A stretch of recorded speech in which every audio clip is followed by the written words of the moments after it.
obviously I've had a lot of time to plan how we would go about training camp. But before it, I was working more in 3 teams, and now we'll work in 2, and mix in some 3 in our smaller segments. But you know, we've got multiple primary ball handlers on this team, and you know, I've always been a guy that thinks you can play 2 point guards together and you can play 2 combo guards together, and so we've just got to figure out who can best get the most out of everybody else, and at the same time run that position as well as they can on both ends of the floor. It's an opportunity for Marcus. It's an opportunity for Phil Pressey. It's an opportunity for Evan Turner. It's an opportunity for all those guys. And you know, the only answer that I have for that is time will tell. You know, and I think that's the best way to go about it. And you know, and hey, Marcus is going to get plenty of opportunities on and off the ball, and I think that he is physically, mentally, emotionally ready for those. He doesn't have any experience yet, but that'll come quick. But at the same time, we have other guys, and it'll be great for him to compete for that. While at the same time, he's got to learn multiple positions. I mean, this is not an easy situation for him because you know, he'll have to learn the 1 for the next month, and he'll have to play some off the ball. You know, both during that time and after that time. So, you know, we'll see how that goes. And you know, he was a really good pick. I'm happy we picked him. I'm glad he's here. And, you know, hopefully he hits the ground running. Excuse me?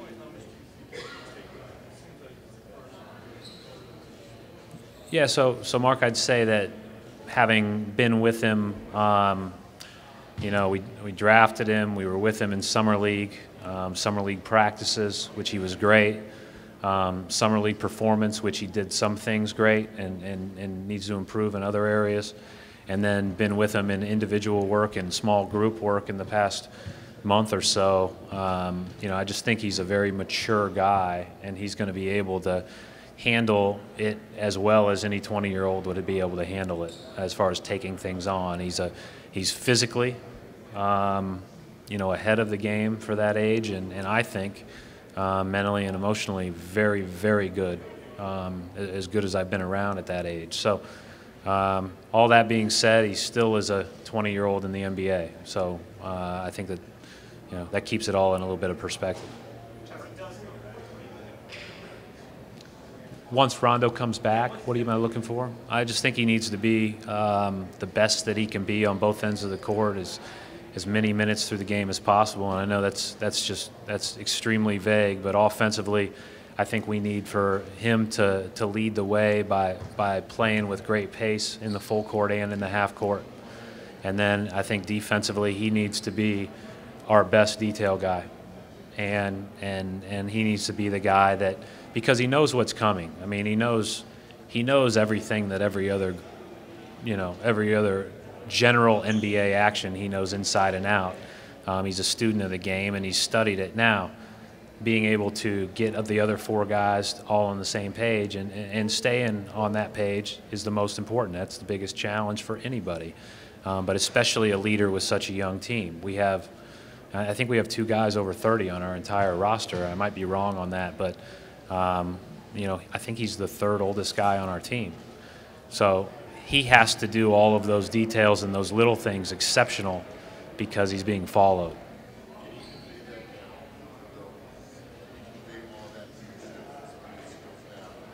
Yeah, he'll have to do some of that, but I think the biggest thing for him is, you know, this is the time of the year where the coaches are probably louder than we will be later on.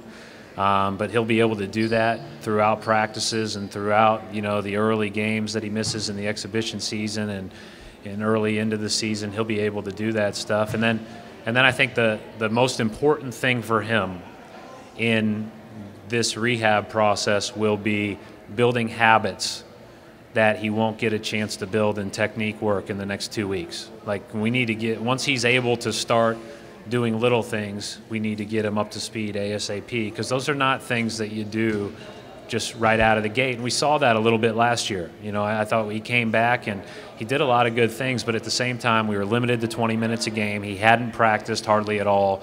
we weren't able to help him be ready to have success. And that's our job as coaches, is to help guys be ready to have success at their highest level. And I think that that's where we have to do a really good job balancing everything with our team that's on the court and with helping getting him back to full speed once the appropriate time comes.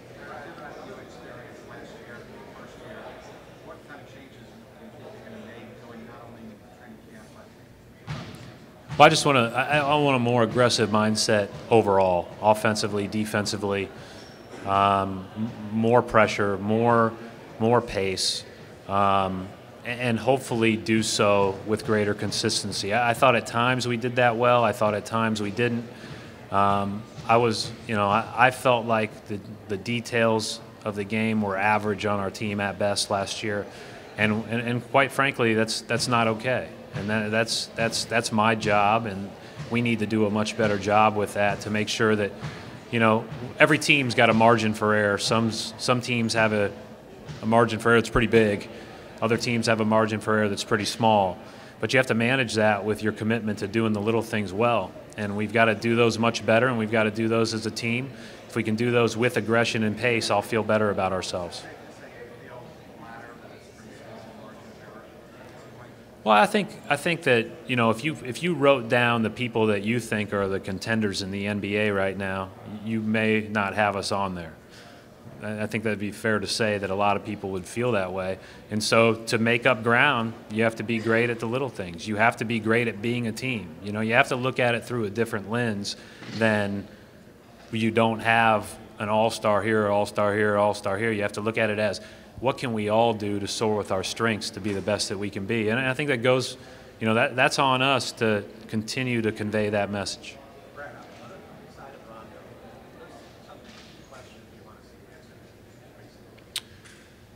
Well, yeah, so the key questions for me are who really separates themselves, not only as the best players to play, but the best groups.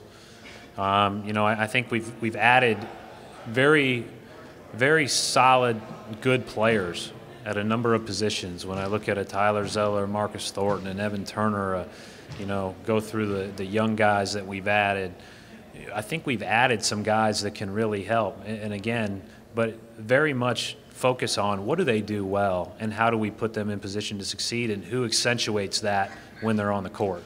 Those are the things that you're looking for. Tyler's a rim runner. Tyler's one of the best bigs that I've seen running for a long time. If we ignore him running down the middle of the floor, then we've got to find somebody that's not going to ignore him.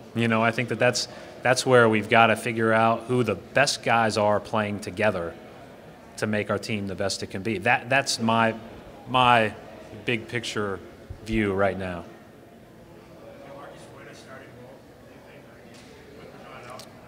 We got 14 guys that can win a starting role. No, I'm not. I've never been that way, and I think it's best to play the guys that are most ready on those days. So let me go through it. Joel is going to be out for a couple of days with a mild groin strain, I believe, but it shouldn't be more past Friday. And then everybody else will be going in practice tomorrow.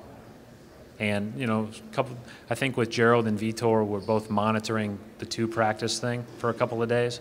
They'll go in both practices, but if we go a little bit harder and they're going to go in the hard practice both days, but the non-contact practice, if we go through 15 minutes of drills with cutting and everything else, we may just hold them out just to be, overly safe. What's been the biggest surprise for you? Biggest surprise? Yeah, it's funny. I was talking to Jeff today. It's, you're getting ready to have your first practice with your team, and there's so much that we have to do today that I don't really have time that I'll be able to talk to them today. And in the past, you're always, everything else doesn't matter. You focus on your team. And I think that's where I'm looking forward to getting to tomorrow. A lot of my answers may be long-winded today because, to be quite frank, I've got a bunch of practices on my mind, and that's kind of what I live for.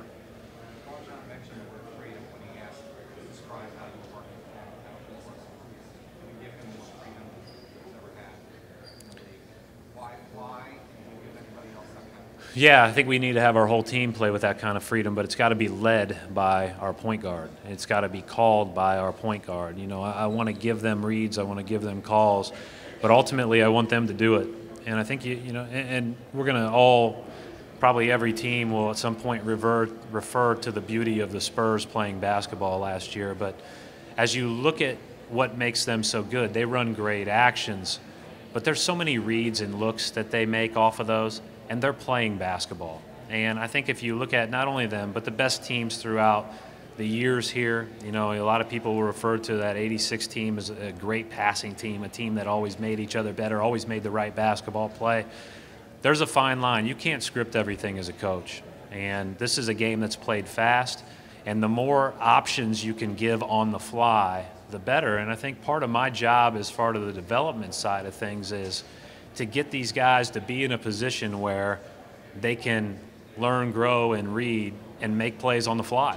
And that's what I want to see. I want us to be not a scripted, you know, grind it out, call a set every time down the floor. I want us to be a read and react. There are 5 options on each little action, and let's go. And that's the way that I look at the game. And I think the best teams offensively play that way. Sometimes you have to manage it otherwise, but you know, I'd prefer not to. Ladies and gentlemen, one last question, please.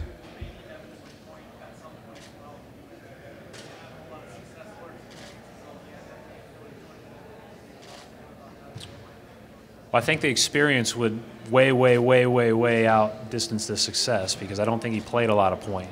Maybe I'm wrong, but I know that he played point 1 year in college, and he was National College Player of the Year. Thank you, Coach. Thank you.